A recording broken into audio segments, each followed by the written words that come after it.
So we're watching the first episode of The Man Who Would Be King, and I have to tell you, it is just beautiful. You know, this is the way to start a series. This is how you draw people in. You don't throw everything at them right away. You tease them with possibilities, leave them with questions. Just look at all these shots. This is cinematic. And yes, there are some familiar faces. You got Dominic Cooper as the star, who most recently played the villain in Venom. Let me tell you, he does a fantastic job here. Also got Billy Howell playing the younger version of the star's character. Billy, of course, was incredible in The Last Kingdom as Ethelstan. And then there's Rupert Everett as Lord Baldock, the leader of the cabal that rules over London. But honestly, the rest of the cast is filled with actors I haven't heard of. So there's no preconceived notions going into this show. It's fantastic. And of course, the material is based off of the novella by Robert Graves, which was published in 1934. It tells the story of two friends, Hal and Francis, who both want to be king. But when they learn of a prophecy stating that the rightful heir will be born under the sign of the crab, they decide to team up.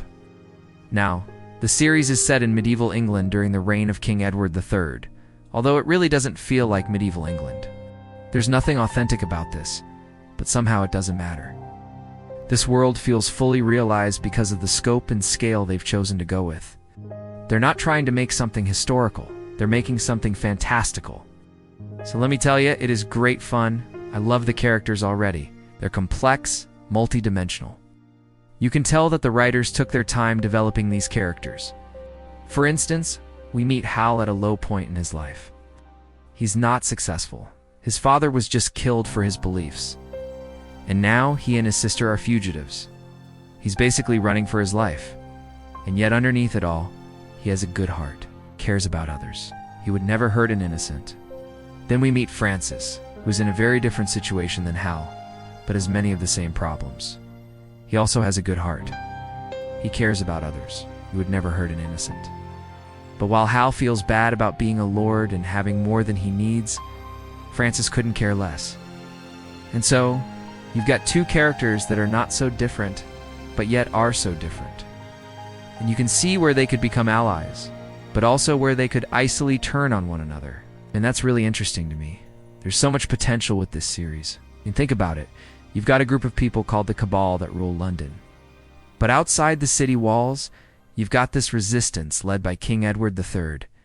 And then you have the backdrop of this war between England and France, started back in 1066, after William the Conqueror invaded. Now, if I were to ask you what year it was, you might say 2023, but the truth is, up until this day, we are still fighting that war.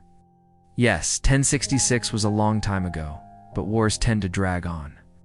Sometimes they last for years, and sometimes they last for centuries. And now imagine that you were living in 1327 in medieval England. But you find out that your country has been fighting a war for 200 years against the French. I wonder how that would make you feel. Maybe a little apathetic. I wonder how it would affect the people in this series. And more importantly, how would it affect Hal?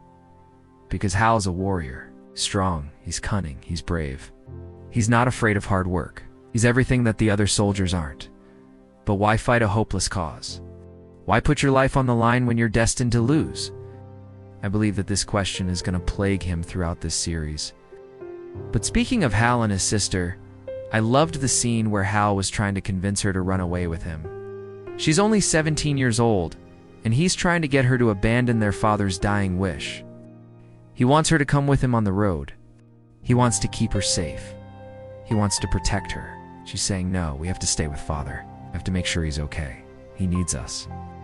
And even though I knew Hal had every right to feel that way, I understood where his sister was coming from as well. You know, it's a tough position to be in, especially at such a young age, and it was really well done. Both Dominic Cooper and Ruby Ashworth gave powerful performances in that scene. Not to mention the cinematography. Oh my goodness, it is so good. I can tell you, if you watch this episode, you will not be disappointed. All the camera angles, the close-ups, the long shots, it's all perfectly done.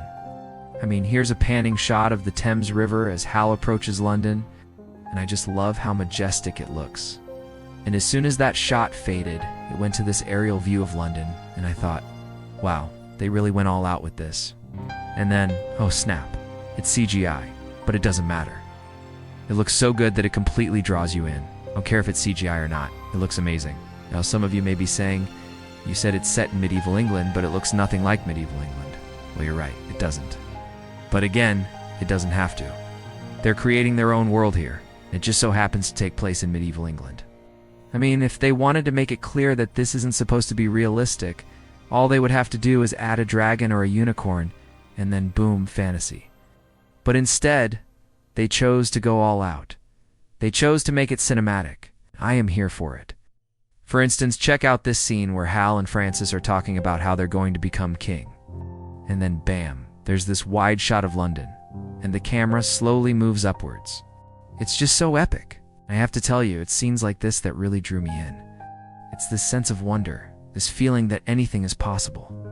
But it's not just the visuals. The story is just as captivating. I mean, you've got Hal and Francis, who are best friends, but then you throw in this prophecy about the rightful heir being born under the sign of the crab, and suddenly things get complicated. Each of them believes that they are the chosen one, but neither of them can actually become king. There's someone else who has a stronger claim to the throne. And that person is none other than King Edward III himself. Now, he's not your typical medieval monarch. He's weak, he's ineffectual, he's out of touch. But he is the rightful heir, and that gives him a power that Hal and Francis don't have. So each of them realizes that if they want to become king, they'll need Edward's help. But the problem is, Edward has no idea he's in danger. And Hal and Francis will need to find a way to convince him that he needs their help before it's too late.